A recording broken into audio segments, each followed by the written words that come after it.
বারা ইবনে আজিব রাদিয়াল্লাহু তাআলা আনহু বর্ণনা করেন, উনি বলেন, আমরা একদিন আল্লাহর পয়গম্বর সাল্লাল্লাহু আলাইহি ওয়াসাল্লামের সাথে এক আনসারী সাহাবীর মৃত্যু হয়, তার জানাজা পড়ার জন্য বের হইলাম।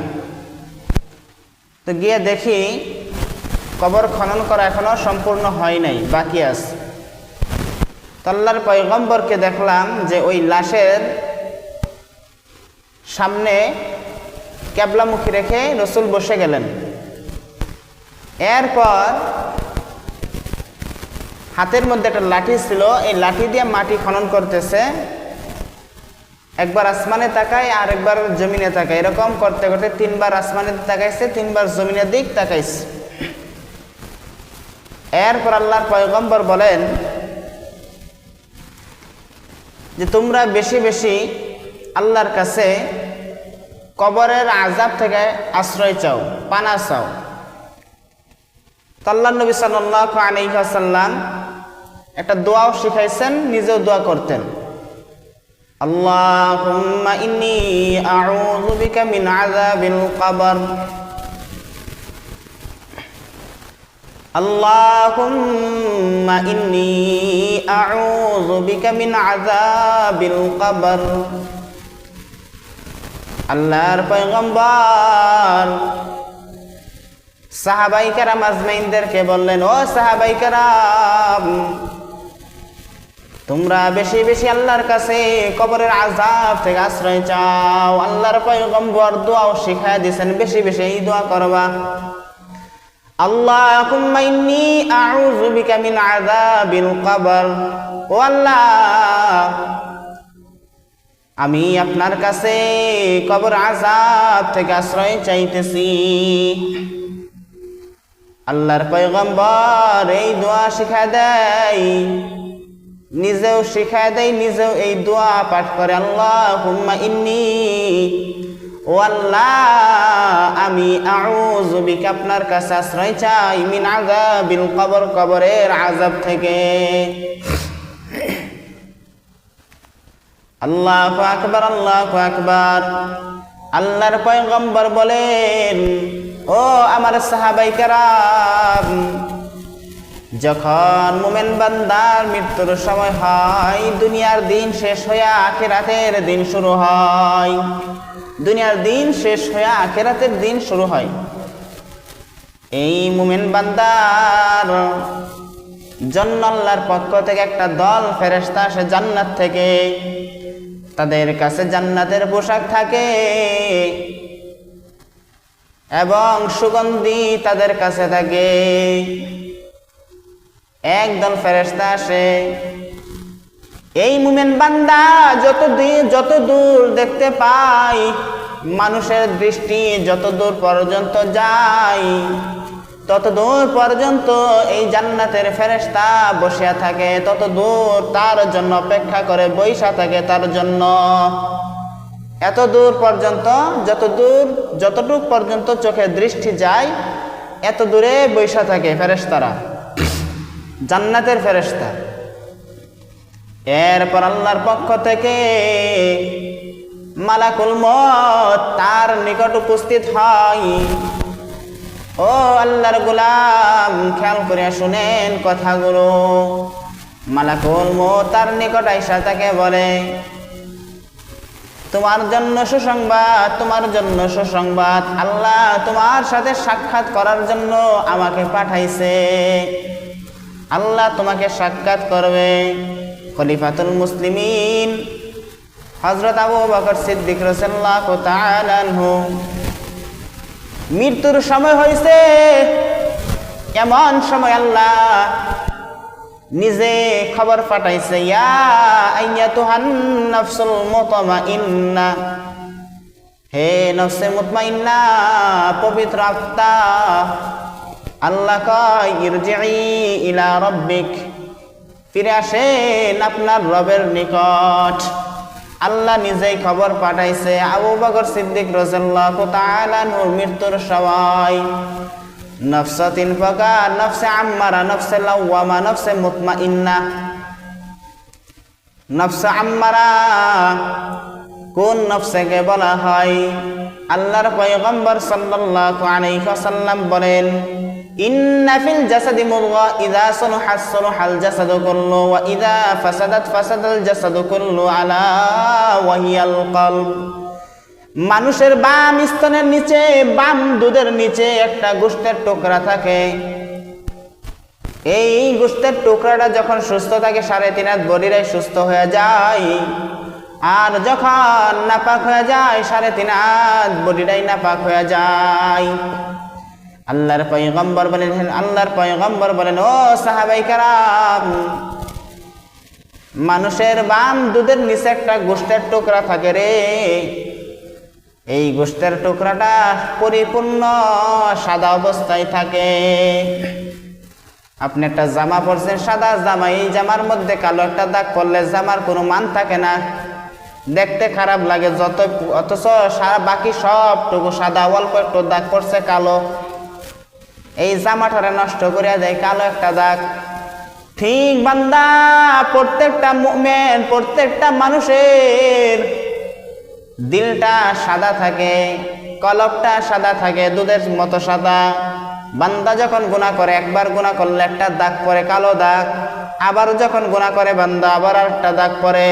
বান্দা গুনাহ করতে করতে কালো দাগ পড়ে ওই সাদাটা সব কালো বানায় ফেলায়। আল্লাহর পয়গম্বর বলেন, হে আমার সাহাবায়ে কেরাম, শুনিয়া লও, প্রত্যেকটা মানুষের গোশতের টুকরাটা সাদা থাকে। বান্দা যখন গুনাহ করে, গুনাহ করতে করতে করতে ওই সাদা কলবটারে কালা বানায় ফেলায়।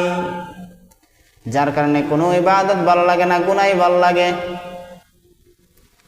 এই কলবটাকে বলা হয় নফসে আম্মারা, গুনার দিকে দাপিত করে।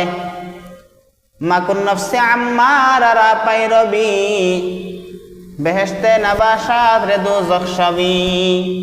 যার নফসে আম্মারা মানে গুনার দিকে তাকে টানে, নেকের দিকে টানে না, নামাজের দিকে তাকে ডাক দেয় না, জিকিরের দিকে তাকে আহ্বান করে না, কোরআন তেলাওয়াতের দিকে তাকে ডাকে না, নেক কাজের দিকে তাকে ডাকে না, গুনার দিকে ডাকে, নাফরমানির দিকে ডাকে। এই নফসে আম্মারা, আল্লাহু আকবার, আল্লাহু আকবার। মাকুন নফসে আম্মারা পাইরবি, বেহেশতে নাবাসাত রে দোজখ সবই, সে দোজখ ছাড়া জান্নাত পাইবে না। নফস 3 প্রকার, নফসে লাওয়ামা, নফসে মুতমাইন্না, নফসে আম্মারা।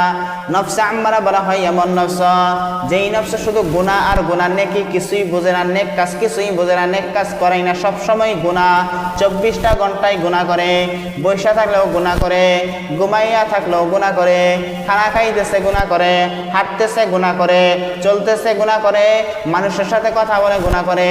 সর্বহালত বান্দা যারা গুনাহ করে, এদের নফসটাই হলো নফসে আম্মারা। নফসে লাওয়ামা মানে গুনাহ করে আবার নেকের কাজও করে। বান্দা চুরি করে আবার নামাজও পড়ে, বান্দা সুদ খায় নামাজও পড়ে, বান্দা মানুষকে ঠকায় আবার আল্লাহর কাছেও দোয়া করে, আল্লাহর হুকুম মানে আবার গুনার দিকে যায়। এটাকে বলা হয় নফসে লাওয়ামা। নফসে মুতমাইন্না বলা হয় কেমন নফস? আল্লাহু আকবার, আল্লাহু আকবার। নফসে মুতমাইন্না বলা হয় এমন নফস যেই নফস কোনো গুনাহ বোঝে না, 24টা ঘন্টা বান্দা নেকির দিকে থাকে, 24টা ঘন্টা বান্দা আল্লাহর হুকুমে থাকে, 24টা ঘন্টা বান্দা জিকিরের মধ্যে সময় কাটায়, 24টা ঘন্টা বান্দা কোরআন তেলাওয়াতের মধ্যে সময় কাটায়, 24টা ঘন্টা বান্দা আল্লাহর রাসূলের সুন্নাতের মধ্যে সময় কাটায়, কোনো গুনাহ নাই, প্রত্যেকটা হালতে সে নেকি ছাড়া কোনো গুনাহ নাই। এটাকে বলা হয় নফসে মুতমাইন্না। আবু বকর সিদ্দিক রাদিয়াল্লাহু তাআলা আনহুকে আল্লাহ পাক ডাক দিয়েছেন, ইয়া আইয়াতুহান নাফসুল মুতমাইন্না, হে নফসে মুতমাইন্না, ইরজিই ইলা রাব্বিকি রাদিয়াতাম মারদিয়া, আপনি আপনার রবের নিকট চলে আসেন। নফসে মুতমাইন্না বিদায় আল্লাহ ডাক দিয়েছেন, সুসংবাদ দিয়েছেন। নেককার মুমিন বান্দার নিকট আজরাইল আলাইহিস সালাতু ওয়াস সালাম আসে, আসার পর তাকে বলে, তোমার কোনো ভয় নাই, তোমাকে আল্লাহর সাথে সাক্ষাৎ করার জন্য তোমাকে পাঠাইছে, নেওয়ার জন্য। এরপর তাকে তার রূহটা এমন ভাবে কবজ করা হয়, মায়ের কোলে যখন কোনো দুধের বাচ্চা যখন দুধ খায়, হঠাৎ করে কোন ফাঁকে ঘুমায় পড়ে, মা কোনো হুঁশ থাকে না, মা কোনো খবর পায় না, কোনো খোঁজ খবর কিছুই থাকে না। বাচ্চা দুধ খাইতে খাইতে ঘুমায় পড়ে, মা টের পায় না। মুমিন বান্দা যখন মৃত্যুর সময় হয়, যখন সে মৃত্যুতে চলে যায়, এমত অবস্থায় হয় তার কোনো আযাব নাই, সে হাসতে হাসতে ঘুমের মধ্যে পড়িয়া মৃত্যুবরণ করিয়া যায়। তার পাশে যারা থাকে কেউ বুঝতে পায় না। মুমিন বান্দার মৃত্যু এরকম। আল্লাহু আকবার, আল্লাহু আকবার। এরপরে ওই জান্নাতের একদল ফেরেশতারা আসে, আসার পর তার রূহটাকে আসমান 7 আসমান পাড়ি দেয়, 1 আসমান না, 2 আসমান না, এরকম 7টা আসমান পাড়ি দিয়ে আল্লাহর কাছে নিয়ে যায়। আল্লাহ বলেন, হে আমার ফেরেশতারা, আমার নেককার বান্দার নামটা ইল্লিয়িনের খাতার মধ্যে লিস্টি করিয়া দাও। ইল্লিয়িন মানে জান্নাত। আল্লাহ কয়, বান্দারে তোমার নামটা আমি আজকে ইল্লিয়িনের খাতার মধ্যে লেখা দিলাম। ইল্লিয়িন মানে জান্নাত। এরপর আল্লাহ রাব্বুল আলামিন আবার ফেরেশতাদেরকে হুকুম করে, ও ফেরেশতা, যাও যাও তাকে আবার কবরের বুকে রাখি আস, কারণ আমি আল্লাহ পাক তাকে আবার ওই কবর থেকে উঠাইব। মিনহা খালাকনাকুম, আল্লাহ কয়, বান্দারে মিনহা খালাকনাকুম, আমি তোমাকে সৃষ্টি করেছি এই মাটি দ্বারা। ওয়া ফিহা নুঈযুকুম, এবং মাটির মধ্যে আবার রাখলাম। ওয়া ফিহা নুঈযুকুম ওয়া মিনহা নুখরিজুকুম, এরপর আবার তোমাকে উঠাইব তারাতাল উখরা, আখিরাতের ময়দানে উঠাইব। আল্লাহ কয়, হে ফেরেশতা, আমার এই মুমিন বান্দাকে আবার কবরের মধ্যে রাখো, আমি তাকে আবার এই কবর থেকে উঠাইব। এরপরে মুমিন বান্দা ওই কবরের মধ্যে রাখা হয়। কবরে রাখার আগে যখন ফেরেশতারা আসমানে নিয়ে যায়, আল্লাহর কাছে নিয়ে যাইতে থাকে, আসমানের যত ফেরেশতারা আছে সব ফেরেশতারা বলতে থাকে, কার লাশ, কার রূহ এটা? ফেরেশতারা বলে, হে ফেরেশতা, এটা হলো উমুকের ছেলে অমুক নেককার ব্যক্তির লাশ। সবাই সুসংবাদ আহ্বার্থনা জানায়, সবাই সুসংবাদ মারহাবা মারহাবা বলতে থাকে আসমানের সমস্ত ফেরেশতা। এরপর আল্লাহর হুকুমে ওই রূহটাকে অন্ধকার কবরের মধ্যে ওই লাশের কাছে দিয়ে আসে, আবার দিয়ে আসে অন্ধকার ওই কবরের মধ্যে দিয়ে আসে। আল্লাহু আকবার, আল্লাহু আকবার। এখন তার কাছে 2টা ফেরেশতা আসে, মালাকুল মউত, 2টা ফেরেশতা আসে। মালাকুল মউত আজরাইল উনি জান কবজ করলেন এবং জান্নাতের ফেরেশতারা আসমানে নিয়ে গেলেন, আল্লাহর কাছে নিয়ে গেলেন। আল্লাহ তাকে জান্নাতের খাতার মধ্যে নামটা লিস্টি করে আবার ওই কবরের মধ্যে রাখিয়ে দিলেন। এরপর 2টা ফেরেশতা আসে, একটা হলো মুনকার, আরেকটা হলো নাকির। 2 ফেরেশতা আসে। আসার পর তাদের শরীরের মধ্যে জান্নাতের পোশাক পরা থাকে এবং সুগন্ধি সুগন্ধি শরীরে ঘ্রাণওয়ালা জিনিস মাখা থাকে। এরপরে ফেরেশতারা তাকে জিজ্ঞাসা করে, মান রব্বুক, তোমার রবকে? সে বলবে, রব্বি আল্লাহ, আমার রব আল্লাহ। মান দীনুক, তোমার দিনকে? দিন ইয়াল ইসলাম, আমার দিন ইসলাম। মান হাযার রাজুল, আল্লাহর পয়গম্বর একটা ছবি আঁকা তার সামনে ধরা হয়। মুমিন বান্দা বলে, হাযার রাজুলু নবী সাল্লাল্লাহু আলাইহি ওয়াসাল্লাম, এই তো ওই ব্যক্তি যার সুন্নত মোতাবেক দুনিয়ার মধ্যে জীবন যাপন করছি, এটা আমার নবী মুহাম্মদ।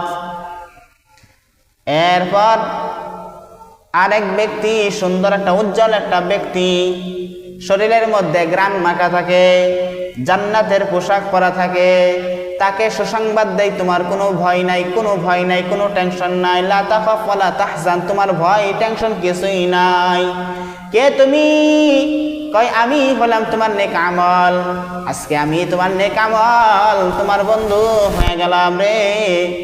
এরপর ওই 2টা ফেরেশতা যখন সওয়াল জবাব নেয়, সব উত্তর দিয়া দেয়। আল্লাহ কয়, হে ফেরেশতা, আফরিশু লাহুমুল জান্নাহ, তার জন্য জান্নাতের বিছানা বিছায় দাও। ওয়ালবিসু লাহুমুল জান্নাহ, জান্নাতের পোশাক পরায় দাও।